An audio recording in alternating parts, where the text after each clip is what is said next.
بسم اللہ الرحمن الرحیم۔ السلام علیکم ورحمۃ اللہ وبرکاتہ۔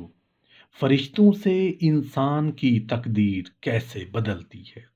حضرت معاذ بن جبل رضی اللہ عنہ سے روایت ہے کہ رسول اللہ صلی اللہ علیہ وآلہ وسلم نے ارشاد فرمایا کہ اللہ پاک نے دونوں حفاظت کرنے والے کرامن کاتبین فرشتوں کو لطیف بنایا ہے، حتیٰ کہ ان کو انسانوں کے دونوں ڈاڑھوں میں بٹھایا ہے۔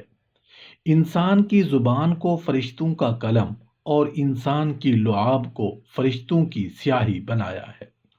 حضرت علی المرتضیٰ رضی اللہ عنہ سے روایت ہے کہ انسان کی زبان فرشتے کا قلم اور اس کا لعاب اس کی سیاہی ہے۔ محترم ناظرین، بحیثیت مسلمان ہمارا ایمان اور عقیدہ ہے کہ فرشتے اللہ تعالیٰ کی مقبول، محبوب اور گناہوں سے پاک مخلوق ہیں، اور اللہ تعالیٰ نے ان کی فطرت ہی میں نیکی رکھ دی ہے اور ان کو گناہوں سے بچایا ہوا ہے۔ کتنے خوش نصیب ہیں وہ لوگ جن کے آگے پیچھے دائیں بائیں اور ہر وقت فرشتے رہتے ہیں۔ ان فرشتوں کی برکت کے نتیجے میں انسان کے دل میں اللہ تعالیٰ کی اطاعت کے جذبات پیدا ہوتے ہیں، آخرت کی فکر پیدا ہوتی ہے، نیک بننے کو دل چاہتا ہے، نیک لوگوں کے پاس جانے کو دل چاہتا ہے، اچھے اچھے کام کرنے کی طرف طبیعت مائل ہوتی ہے، اللہ اللہ کرنے کو دل چاہتا ہے۔ لہٰذا جس طرح نیک لوگوں کی صحبت کے اثرات ہوتے ہیں، اسی طرح فرشتوں کی صحبت اور ان کی برکت کے بھی اثرات ہوتے ہیں۔ فرشتوں کی ڈیوٹی ہر انسان پر مقرر ہے، اور وہ تمام انسانوں کی ہر وقت حفاظت کرتے رہتے ہیں۔ اگر ایسا نہ ہو تو جنات اور شیاطین انسان کی بوٹی بوٹی نوچ لیتے، ایذا دینے والے جانور انسانوں کو ختم کر کے رکھ دیتے، لیکن اللہ کے فرشتے جو ہمیں نظر نہیں آتے، وہ سوتے جاگتے ہر وقت ہمارے ساتھ رہتے ہیں اور چاروں طرف سے ہماری حفاظت کرتے ہیں۔ فرشتے ہماری حفاظت کے علاوہ ایک کام اور بھی کرتے ہیں، وہ یہ کہ یہ ہماری اچھے اچھے کاموں کی رغبت ہمارے دلوں میں ڈالتے ہیں۔ مثلا آذان ہوئی تو فرشتے دل میں یہ رغبت ڈالیں گے کہ آذان ہو چکی ہے، نماز پڑھنا فرض ہے، اور باجماعت نماز پڑھنے کا بڑا ثواب ہے، اس لیے مسجد میں جا کر نماز ادا کرنی چاہیے۔ اسی طرح ہر اچھے کام کے کرنے کی طرف ہمارے دل میں رغبت اور شوق پیدا کرتے رہتے ہیں، اور ہر گناہ سے بچنے کا داعیہ پیدا کرتے رہتے ہیں۔ یہی وجہ ہے کہ ہر مومن اچھے کام کے موقع پر اپنے دل میں اچھائی کا جذبہ محسوس کرتا ہے، اور ہر برے کام کے موقع پر اس سے بچنے کا خیال بھی دل میں آتا ہے۔ جب چاہیں اس کا تجربہ کر کے دیکھ لیں۔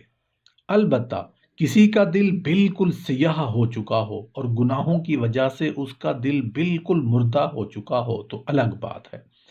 اس صورت میں اس کو اس نیک جذبات کا احساس نہیں ہوتا، بلکہ یہاں تک منقول ہے کہ اگر کوئی مسلمان کوئی گناہ کر بیٹھتا ہے تو اس وقت فرشتے اس کے دل میں یہ جذبہ اور داعیہ ڈالتے ہیں کہ اس گناہ سے جلدی توبہ کر لو اور اس گناہ سے باز آ جاؤ اور اللہ تعالیٰ سے معافی مانگ لو۔ حدیث نبوی کا مفہوم ہے کہ رسول اللہ صلی اللہ علیہ وآلہ وسلم کی ارشاد کی روح سے فجر اور عصر کی نمازیں ایسی ہیں جن میں اللہ تعالیٰ کے فرشتے جمع ہوتے ہیں۔ ان میں بعض فرشتے تو وہ ہیں جو انسانوں کے آگے پیچھے دائیں بائیں ہر طرف سے حفاظت کرتے ہیں، اور دنیا میں جتنی چیزیں انسان کو تکلیف پہنچانے والی ہیں، مثلا جنات، شیاطین، سانپ، بچھو، حادثات، سانحات وغیرہ، یہ فرشتے ان سب سے انسانوں کی حفاظت کرتے ہیں۔ آپ نے دیکھا ہوگا کہ بعض مرتبہ ایک انسان کسی جگہ سے گرتے گرتے بچ جاتا ہے، اور بعض اوقات ایک انسان کسی حادثے کا شکار ہوتے ہوتے بچ جاتا ہے۔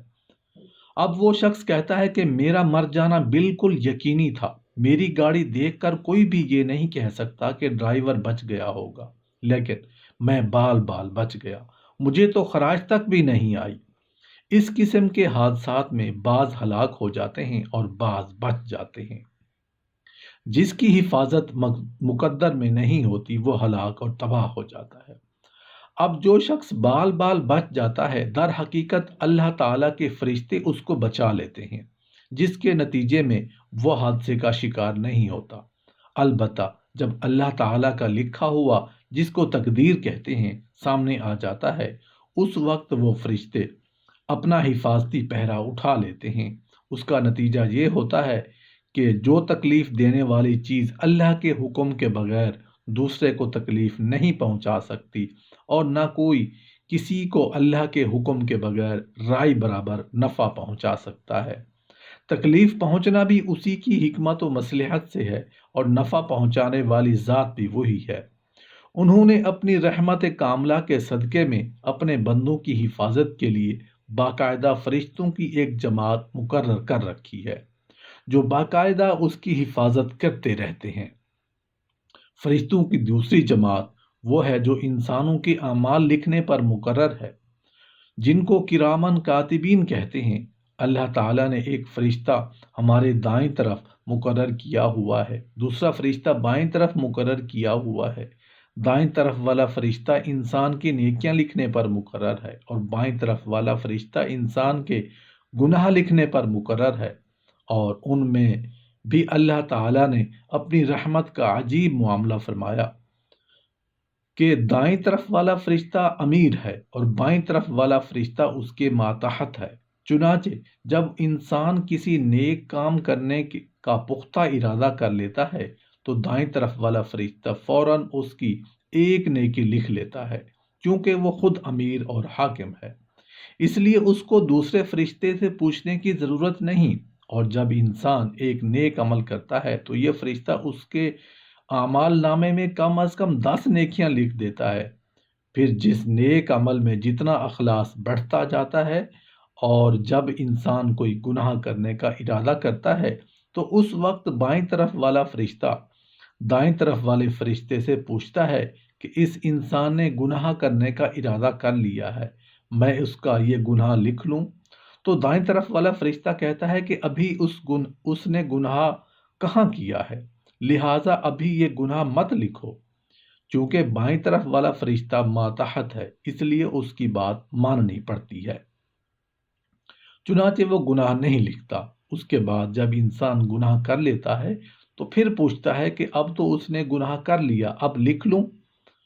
دائیں طرف والا فرشتہ کہتا ہے ابھی مت لکھو، اور جلدی مت کرو، ہو سکتا ہے یہ توبہ کر لے، اگر توبہ کر لے گا تو تمہیں وہ گناہ مٹانا پڑے گا، اس لیے مٹانے سے بہتر ہے کہ تھوڑا سا انتظار کر لیا جائے، فوراً نہ لکھا جائے۔